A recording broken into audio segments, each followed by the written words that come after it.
All right. As I said, we're going to get through chapters 5 and 6, so let's hope I don't make a liar out of myself, because that would not look good. So Mark chapter 5, let's turn over there. We have two stories in Mark 5, two long stories, but two very interesting and impactful stories, I think. The first is Jesus healing a man with a demon, healing the demoniac, healing legion, removing the legion from this man's body. And the second is that he heals a woman as he is on his way to take care of Jairus' daughter. So we're going to talk about both of these things, at least in decent depth. So let's start with the demoniac. Chapter 5, verse 1, they came to the other side of the sea, to the country of the Gerasenes. And when Jesus had stepped out of the boat, immediately there met him out of the tombs a man with an unclean spirit. He lived among the tombs, and no one could bind him anymore, not even with a chain, for he had often been bound with shackles and chains, but he wrenched the chains apart, and he broke the shackles in pieces. No one had the strength to subdue him. Night and day among the tombs and on the mountains, he was always crying out and cutting himself with stones. And when he saw Jesus from afar, he ran and fell down before him, and crying out with a loud voice, he said, "What have you to do with me, Jesus, Son of the Most High God? I adjure you, by God, do not torment me." For he was saying to him, "Come out of the man, you unclean spirit." And Jesus asked him, "What is your name?" He replied, "My name is Legion, for we are many." And he begged him earnestly not to send them out of the country. Now a great herd of pigs was feeding there on the hillside, and they begged him, saying, "Send us to the pigs, let us enter them." So he gave them permission, and the unclean spirits came out and entered the pigs, and the herd, numbering about 2,000, rushed down the steep bank into the sea and drowned in the sea. Before we move forward, let's talk about what has happened so far. Jesus had just calmed a storm. Recall, he had been woken up in the middle of a storm. He was tired. He was exhausted, tired enough that he was sleeping through a storm that veteran fishermen were afraid of. He was tired. And when they get to the other side, the sea is calm now, everything is calm, and he steps out of the boat, likely, I assume some sort of a dock. Maybe he's, just coming up the shore on the side of the country. As he steps out of the boat, there comes this man with an unclean spirit. Now you have to wonder, what was this man doing, meeting Jesus when he came out of the boat? Was this common practice for him to scare people off and out of the area? Was he protecting his land, his area, what was his domain at that point? Because he was, without a doubt, the strongest person in the near vicinity. And so he comes to Jesus, and we have to wonder what his purpose was. I imagine his purpose was to try to harm Jesus, or to push him away, or to make him leave. This man is obviously not in his right mind. He's full of demons. In fact, the demons say, "We are many." And then we get this description of him. This description of this poor soul. Couldn't bind him with chains or shackles. Metal had no bearing on him. He was consistently breaking out of those. No individual and no group of people had the strength to subdue him, to hold him down.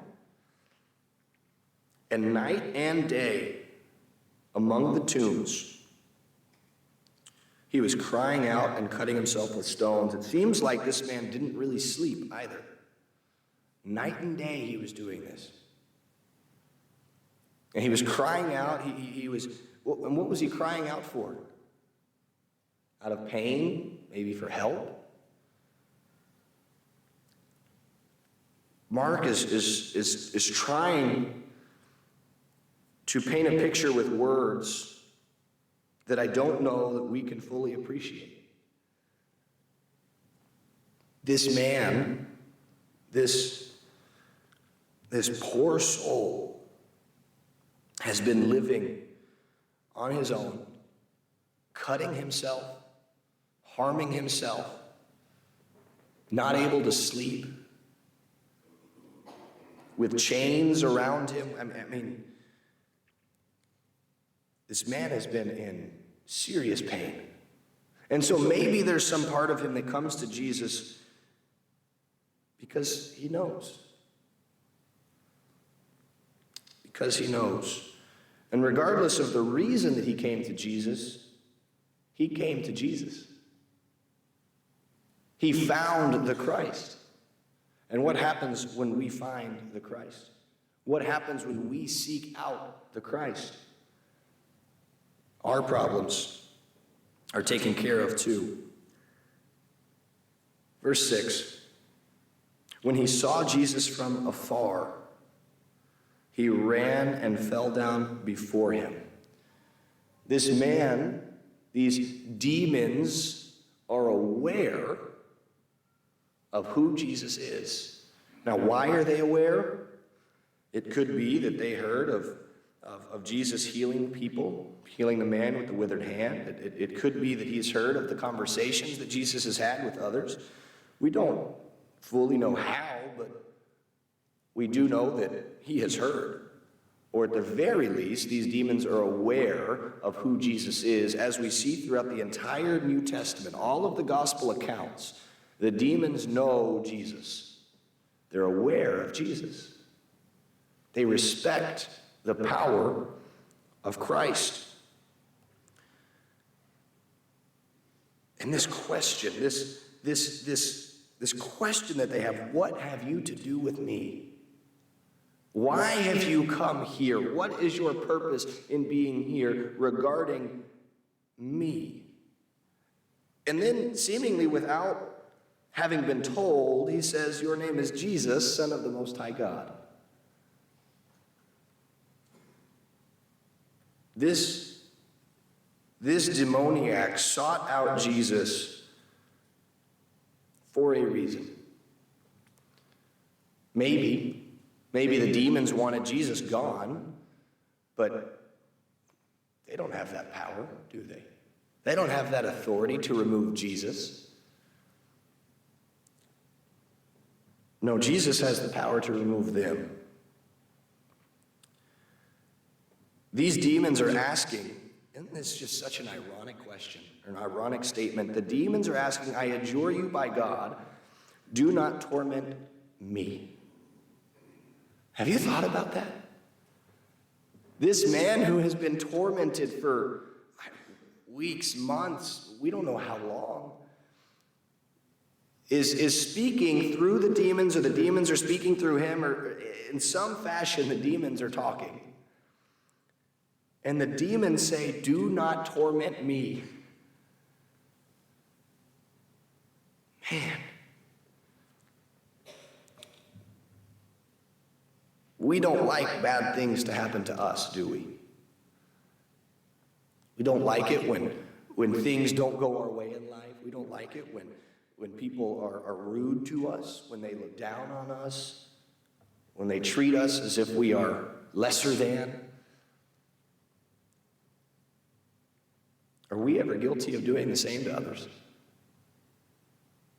Being rude to people, treating people poorly, looking down upon them?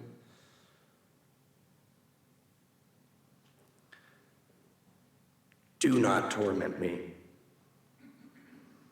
And why was he saying that? Because Jesus was saying, come out of the man, you unclean spirit.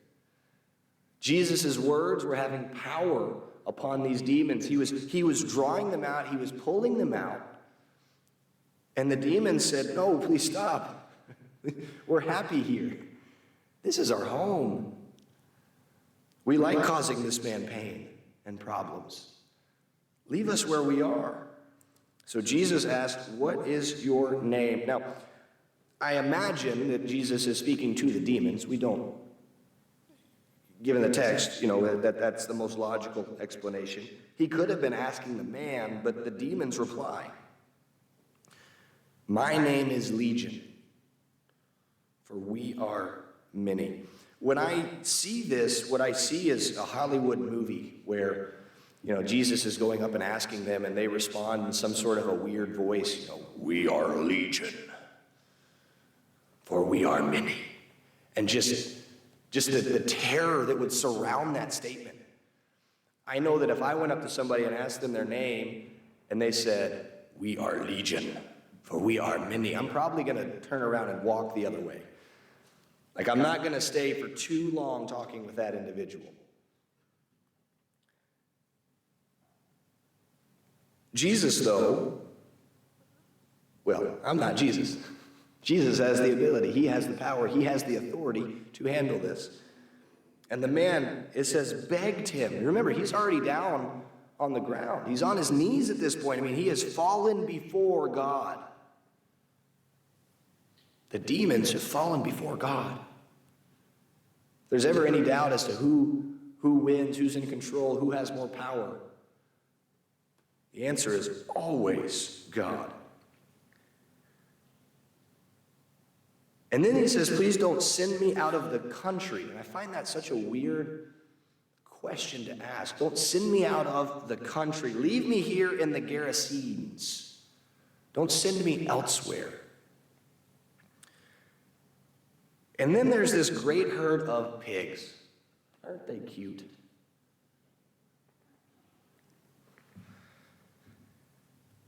And then we have to ask ourselves, well, were these people here, were they Jewish or were they Gentile?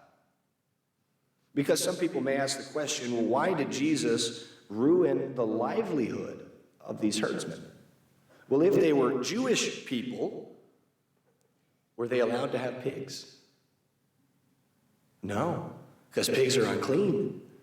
Not to touch them, not to eat them, not to mess with them, not to have anything to do with them. And so Jesus then might have been not only saving the demoniac, but also saving the herdsmen by getting rid of their sinful lifestyle. And if they were Gentiles, well, it's going to show them the power of God, isn't it? They're going to see who is the Most High. The demoniac knows, and whoever these people in the Gerasenes are, be they Jews or Gentiles, they will also know that Jesus is somebody of import. And not just somebody of import, he is of the most import. And so these demoniacs, these demons, let us enter the pigs. And so they do that. They rush down the steep bank into the sea, and they drown in the sea. And I am so curious still about what happened to those demons. Are they still inside of the pigs? Is there just a herd of pigs that's walking around as like dead? I mean, this is not real, I know, but what happened to those pigs? What happened to those demons? It's just such an interesting thought, because they say, send me out of the man, don't send me out of the country, but then they go into pigs and then they die. And do those demons die a normal death like humans? We don't know. In fact, we really don't know a whole lot about demons, do we? And if you do, I would love for you to share with me. But we don't know a whole lot about demons. We don't know what they do. We don't know what they look like. We don't know we know where they come from. But we don't know a whole lot. So then we get to the result of this. The herdsmen fled. So they've been watching this kind of from afar. They fled and told it in the city and in the country. So wherever they went, they scattered far and wide to talk about this. And people came to see what it was that had happened. Right, so you can imagine them, come and see what I saw. Come and look at what I've witnessed. There's a man that got rid of this demoniac. I mean, you know who I'm talking about, the guy in the graveyard that was cutting himself, that wouldn't let anybody else sleep because he was screaming. He's better. And all our pigs, they're all gone. And everybody came. Everybody comes. And then verse 15, they see Jesus and the demon-possessed man sitting there, clothed and in his right mind. And what was their response to this? It wasn't joy, it wasn't happiness, it wasn't exaltation of God, it was fear. These people were afraid. And they were afraid because this was the most powerful thing they'd ever seen in their life. This was the most powerful person that they had ever seen in their life, and what they knew to be most powerful was no more. He's clothed, he's sitting in his right mind, he's been subdued. And next to this person is Jesus, the one who caused it all. They are afraid of his power. They ask Jesus to depart. Verse 16, those who had seen it described to them what happened to the demon-possessed man and to the pigs, and they began to beg Jesus to depart from their region. Now, Jesus is not really going to stay anywhere he's not welcome, is he? We see that here. We see that at the beginning of chapter 6. We'll talk about in just a minute. And as he's getting into the boat, verse 18, the man who had been possessed with demons begged him that he might be with him. There's a lot of begging going on here, isn't there? This demon-possessed man is begging Jesus not to harm him, and then he's begging him to go with him, and the people are begging Jesus to leave, and there's just a lot of begging here. Jesus gets in the boat and tells the man, no, you're not coming with me. You're not going to come with me. Now, I would really struggle with that. That would be really hard if I was to talk to the Christ, to talk to Jesus and say, Lord, I want to follow you. I want to be with you. I want to spend time with you. And he looks at me and he says, no. Go home to your friends and tell them how much the Lord has done for you and how he has had mercy on you. He went away and began to proclaim in the Decapolis how much Jesus had done for him, and everyone marveled. Now, consider for a second this man's station in life at this point. He has been known as the demoniac. He has been known to be out there. How many friends do you think he has left? How many family members do you think are willing to say, yeah, that's my brother, that's my son, that's my uncle, that's my cousin? Who claims this man? Jesus. Jesus claims this man, and he gives him a mission. He gives him a task, a responsibility to go and tell people. Tell your friends, tell your family, tell the people you know what has been done for you. What do we find is the hardest group of people to talk to in our life about Jesus? Is it people we don't know? No, that's probably the easiest, isn't it? Because what happens if they don't accept us? Well, they go on their merry way, we go on our merry way. We're no worse the wherefore, are we? It was a stranger. They don't know me. It's okay. I tried. I talked to them about Jesus. No big deal. What about our acquaintances that we've known for, just a little bit of time, or that we're not really close to? Not really afraid to lose those acquaintanceships, are we? So we'll talk to them about Jesus. We're not concerned about that. What about our really close friends that aren't Christians? Do we talk to our close friends about Jesus? Or are we afraid that we're going to insult them? Are we afraid we're going to lose that friendship, and by so doing, we don't even talk about the Lord? Or our family? Mother, father, brothers, sisters? This man was given, in my estimation, one of the hardest tasks: to go to the people that he loves, people who have already disowned him likely, and to tell them about the Christ, to tell them about this Savior. And he does that. He went away and began to proclaim in the Decapolis. We have to be bold like this man, willing to talk to not only strangers, yes we do, got to talk to them. We got to talk to acquaintances, yes we do, we got to talk to them, but we've got to talk to our friends, we've got to talk to our family. And it doesn't have to be this, sit down, drag out, come to Jesus meeting. It can be an everyday conversation. Just telling people about God. So in the New King James, it renders it, I'm not sure about other versions, but renders it, tell how he, that is Christ, had compassion on you. And so the humility Yeah.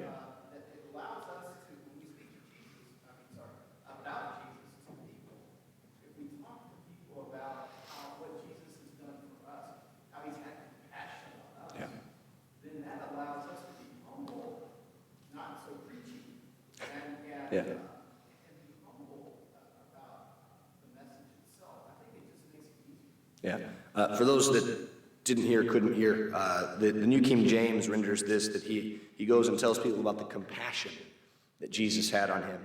And so when we're able to talk about the compassion that the Lord has had on us, it allows us to be less preachy, which I am often accused of, to be less preachy and to be more just kind and gentle and caring as we talk. All right. Thank you for that. Let's move forward here because we're running out of time and I'm going to have made myself a liar by the end of this if I don't hurry up. Jesus heals a woman, Jairus' daughter. We are not going to go into every little part of this story, although I really, really, really would encourage you guys to read through this, study this. It is such a beautiful story.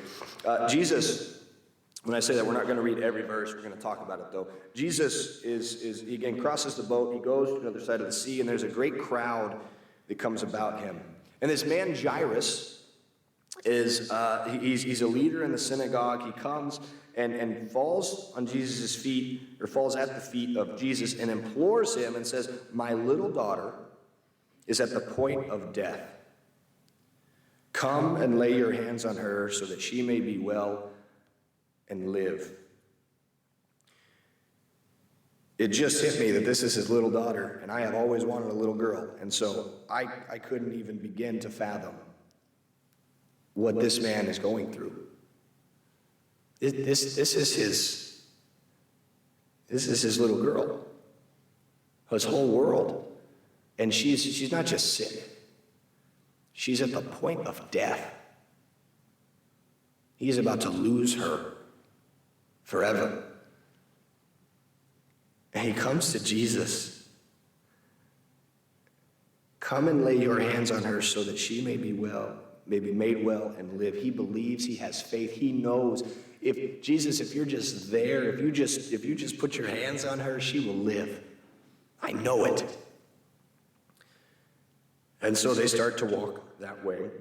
There's a great crowd, and this woman who has had a discharge of blood for 12 years, which is an absurdly long time to have a discharge of blood, to be struggling, to be sick, to be in pain. It says she had suffered much under physicians, had spent all that she had and was no better, but rather grew worse. Whatever things they had available at that time to heal the problems had been tried. All reasonable medical expectations had been met. This woman had no money left. She had nothing else left. The only hope she had was Jesus. And so this big crowd gathers around, and she goes up and thinking, if I just touch his garment. Now it's possible that as Jesus was a Jew, that he had maybe tassels on his robe on the bottom. It's very possible that as she's going, she's really just trying to touch one of the tassels so as not to pull on anything, as not to mess anything up, but just to touch it without disturbing Jesus. So she goes up behind him, and she touches the garment. And it says, immediately the flow of blood dried up, and she felt in her body that she was healed of her disease. Whatever it was that she had was gone. And she knew that it was gone. She felt that it was gone. There was something very physical about this healing where she was aware immediately. And Jesus knew also, didn't he? He said, perceiving in himself that power had gone out from him. He knew somebody had been healed. He knew that this had happened. And picture this setting for a second. Jesus is surrounded by people. There are probably people, elbowing him and shouldering him, and, Jesus, listen to me, listen to me, listen to me. I need your help. As they're walking. And Jesus says, stop. Who touched me? The answer could probably be said a lot of people. There are probably a lot of people that touched Jesus, trying to rub elbows with him. But he knew that somebody special had, and this woman would have been, to talk with Jesus in public, to address him in public, would have been against custom. She was unclean, ceremonially unclean, and so it would have been sinful for her to touch anybody else. She would have been passing that uncleanliness on to others. But not to Jesus. Not to Jesus. Jesus heals leprosy by touching it. This woman who is unclean with a flow of blood, he heals when she touches the garment that he is wearing. And so the crowd separates a little, enough that this woman comes forward, and she says she came in fear and trembling and fell down before him and told him the whole truth. She was crying. The emotions that would have been going through her, to have been healed after 12 years of suffering and pain and anguish, and to know that I am better now. And Jesus says, daughter, your faith has made you well. Go in peace and be healed of your disease. And that word daughter must have rung true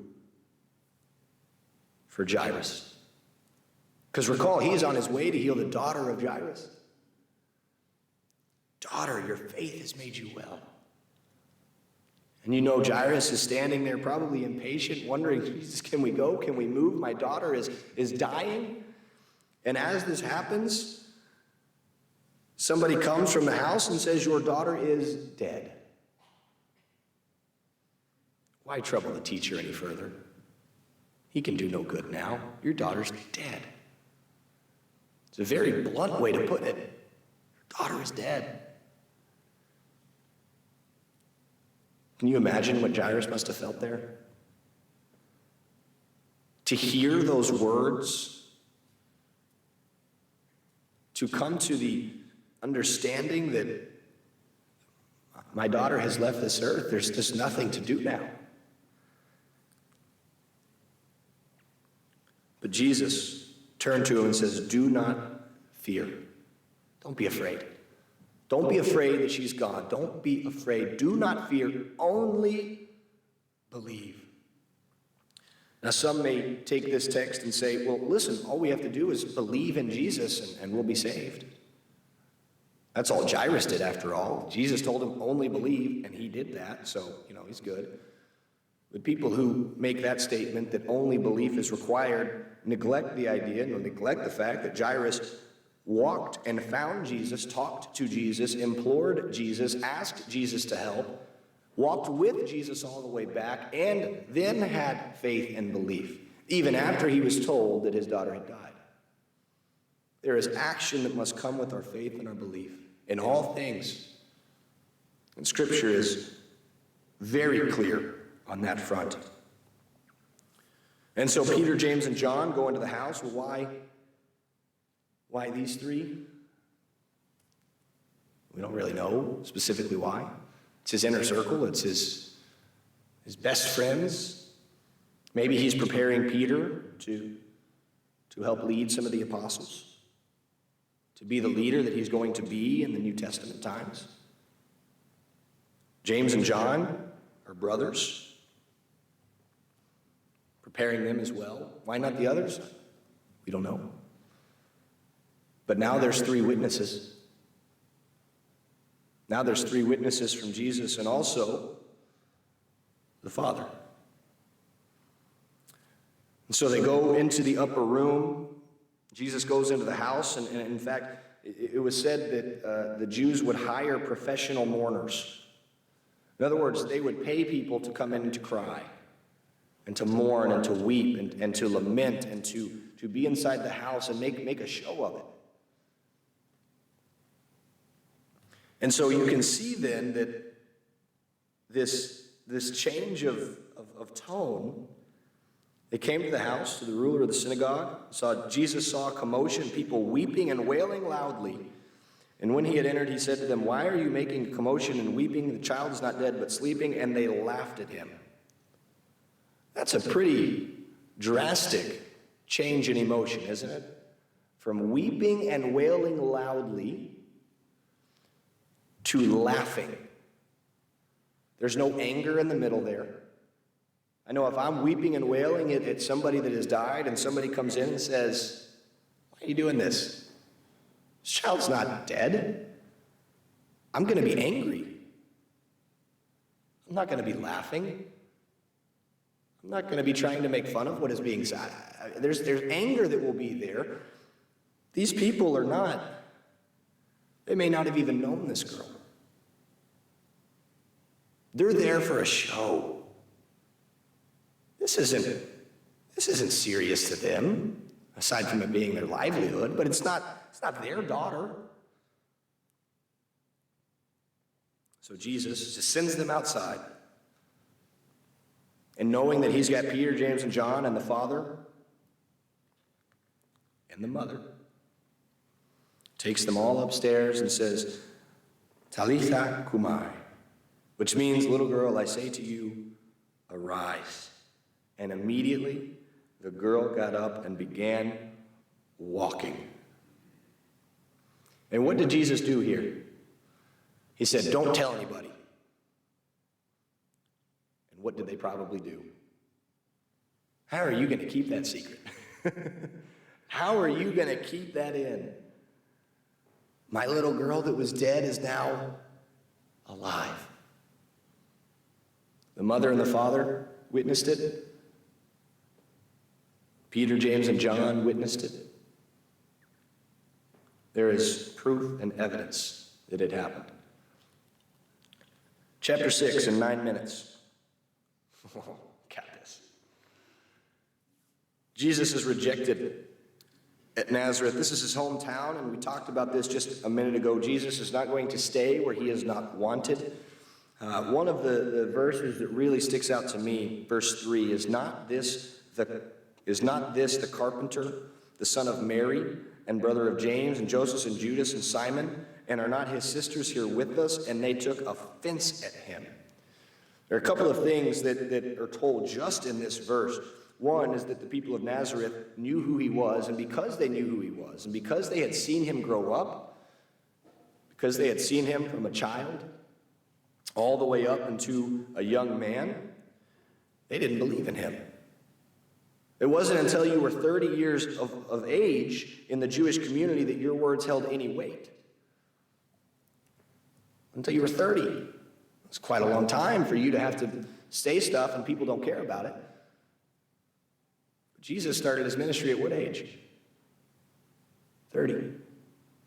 Because that was when it would have been of importance. That is when people would have listened. But the people of Nazareth? Isn't this the carpenter's son? I mean, come on. What is this guy going to teach us? He fixed my chair a while back. What's he going to do? Second thing that we notice is his occupation, right? The carpentry. He likely followed in his father's footsteps for about 10 years or so, or 12 years, however long. He would have been an apprentice first and then followed in his footsteps. In fact, there are, I guess, historical documents that talk about, or at least records or people claiming that they had furniture, they had things that were made or fixed by Jesus, which, to be fair, would be really neat. Have a chair in your house that Jesus of Nazareth worked on. That would be really neat. The third thing we notice is that he had brothers and sisters. And I'm sure we're all aware of the very prominent theme of the Virgin Mary being perpetually a virgin. and that Jesus' brothers and sisters are not his own, but rather they're step brothers and sisters, or they're however it ends up working out. But that Mary was never, she never partook in the biblical sense of knowing somebody. She was perpetually a virgin. I don't see how people can get around that here. They find a way to. They use some very, very impressive mental gymnastics to do so, but Jesus had brothers and sisters. Then we get to verses 7 through 13. He sends out the 12 apostles. We're not going to spend time on this. In essence, Jesus sends them out. They go to the cities, and if their message is not heard, they move on. And if it is, then they keep preaching, and they stay in the same house once they're there. Their job is to proclaim the word of Jesus. Jesus has taught them. He has trained them. He has brought them up in such a way that when they go out, they are equipped, and they go out in pairs. They don't go alone. They go in pairs. It's important when we go and do stuff for Christ that we go where there are multiple witnesses. Especially in today's society, huh? Especially in today's society. We go not alone, but with somebody. So that if anything comes up that is of remotely moral questionability, we have a witness there with us who can defend us. The death of John the Baptist. There wasn't a picture online that was PG enough to put here, so we just got a platter. John the Baptist, relative of Jesus, was in prison for preaching the truth. That's why. He was preaching to Herod. He was telling Herod what he was doing was adultery. He was telling Herodias what she was doing was adultery. He was telling them that they are in sin. Your life is not right before God. Now, Herod feared John the Baptist. Herod feared him. Herodias, on the other hand, hated him. Hated John the Baptist. And so, Herod had a birthday banquet. Oh, isn't that sweet? And Herodias' daughter came in and danced. Probably not the Macarena. And it pleased Herod, which is a whole different type of weird. And it pleased his guests. And Herod said to the girl, "Ask me for whatever you wish, and I will give it to you. Whatever you ask me, I will give you up to half of my kingdom." Now, this was a colloquialism, a saying. He did not literally mean half of my kingdom. But what he's saying is, if it is within my power to grant, I will grant you this wish. And so she went out and asked her mom, "Hey, Mom, what should I ask for? I've got a blank check. What should I write in the memo line?" And she responded, "The head of John the Baptist." The head of John the Baptist. So the woman went in with haste, the daughter, to the king, said, "I want you to give me at once the head of John the Baptist on a platter." Now that is an addition by the daughter, apparently. The head of John the Baptist on a platter. Herod, the king, was exceedingly sorry. But because of his oaths and his guests, he did not want to break his word to her. And so John the Baptist was beheaded in the prison. There was no trial, he was beheaded in the prison. I really can't even begin to fathom John the Baptist, John the Baptizer's last few days of life. His prison was likely not comfortable, not fun, nothing good about it. And then all of a sudden, here comes some men into the prison, and seemingly for no reason, he's dead.